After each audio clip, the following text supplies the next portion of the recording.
Pensamiento del día domingo 16 de febrero. Crear espacios libres de juicios. Acójanse unos a otros como Cristo los acogió para gloria de Dios. Romanos capítulo 15, versículo 7. Estas palabras son una de las recomendaciones finales que San Pablo hace en su carta a los cristianos de Roma. Esta comunidad, como otras muchas esparcidas por el mundo greco-romano, estaba formada por creyentes que provenían en parte del paganismo y en parte del judaísmo. Por tanto, con mentalidad, formación cultural y sensibilidad espiritual muy distintas.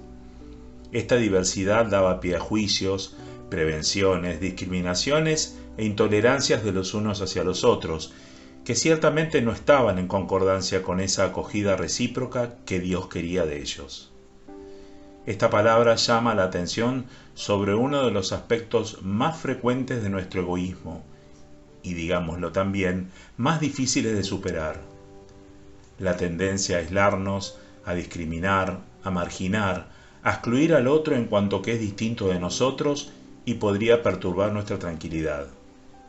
Por tanto, intentaremos vivir esta palabra ante todo en nuestras familias, asociaciones, comunidades, grupos de trabajo, eliminando en nosotros los juicios, las discriminaciones, las prevenciones, los resentimientos, las intolerancias hacia este o ese prójimo, tan fáciles y tan frecuentes, que tanto enfrían y comprometen las relaciones humanas e impiden, bloqueando como la rumbre, el amor mutuo. Chiara Lubich, fragmentos del comentario de la Palabra de Vida de diciembre de 1992.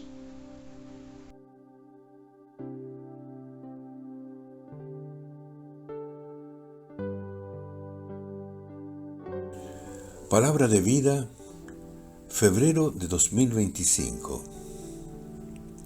Examínenlo todo y quédense con lo bueno.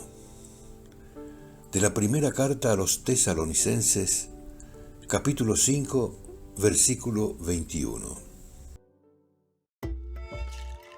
El pensamiento del día es un material de difusión que realizamos personas de buena voluntad que contribuimos con nuestro servicio a lograrlo.